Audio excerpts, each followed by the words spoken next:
Ladies and gentlemen, this is Eddie Marcus once again coming to you with the spirit of love, with the moment of truth, with the message of paradise on earth, with the message of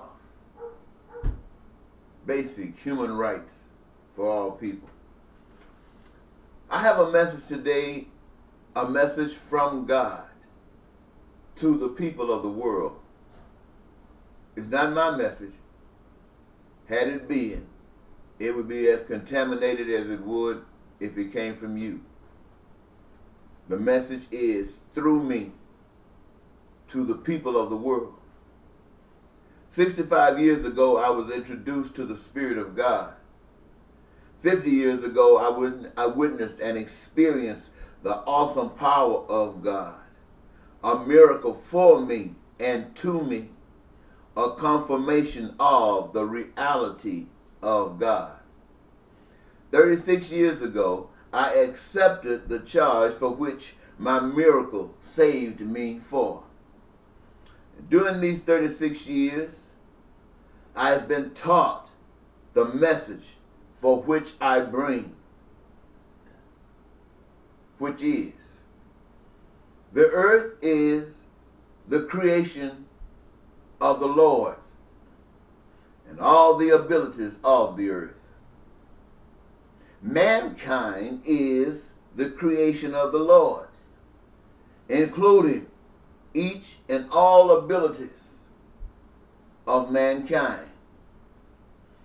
In creating mankind, several necessities for survival are common amongst them all, such as food, clothing, shelter, education, health care. The Creator prepared that these necessities remain and that the challenge is met, for in it is life, so personified. The resources for these necessities are planted within the earth. The ability to extract from the earth has been planted within the human abilities of mankind. A portion in each one of us, a career objective, a call to service, that through this truth, this profession of everyone, it gives joy and the greatest pleasure in knowing what you are made to be and do, and having the life in doing it. The Creator designed it such that when these gifts are applied, drawn out by the existence of need, every requirement for continued peaceful, prosperous, and joyous life is made manifest to every human on earth. That is the Creator's design. And this is to be in agreement with the human by giving them choice. No money necessary, no violence required. The simple guide for such a continued life is this: know that it is God,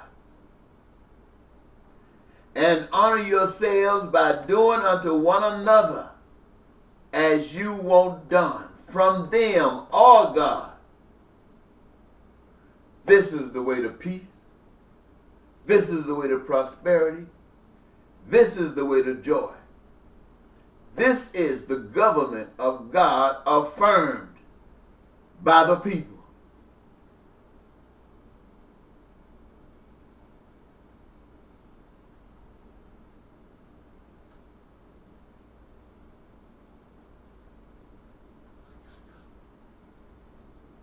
If you want peace, this is how you get it. So I ask you this, each one of you, imagine, if you will, that in your environment Everybody around was as blind as a bat, and have always been, and that includes you.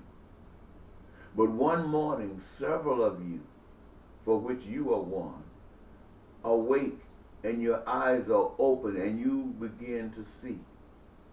Now you have lived in an environment where all of the laws, all the rules, all the regulations have been designed for those who could not see.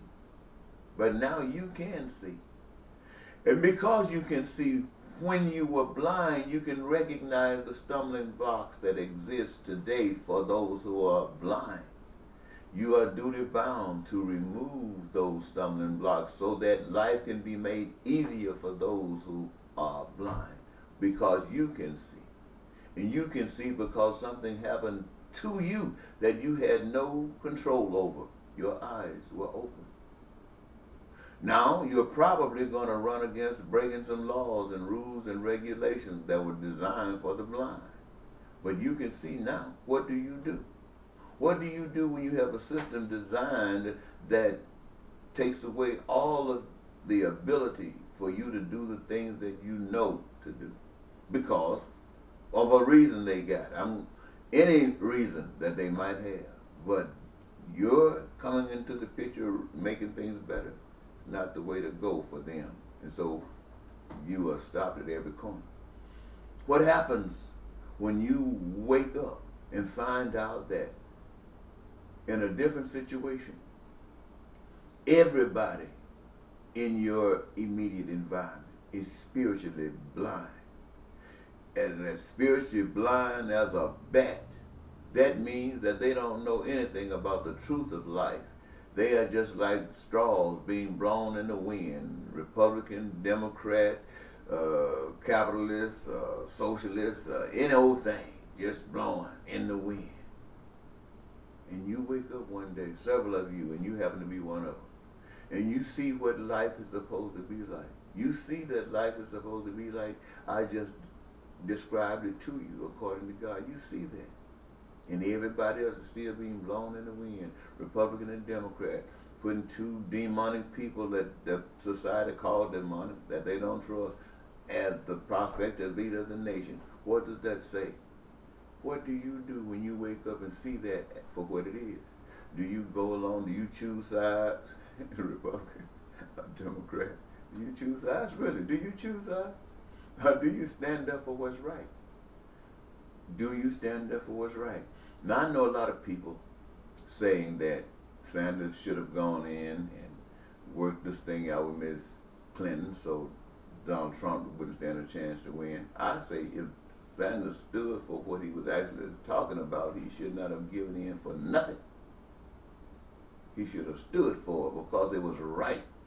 And whoever tried to run the country will always know that this thing was solid. It wasn't playing. And whoever stood with it is still standing. Anyway, it's in your hands now. I think it's up to you. What would you do in a situation like that? Think about it. Bye-bye.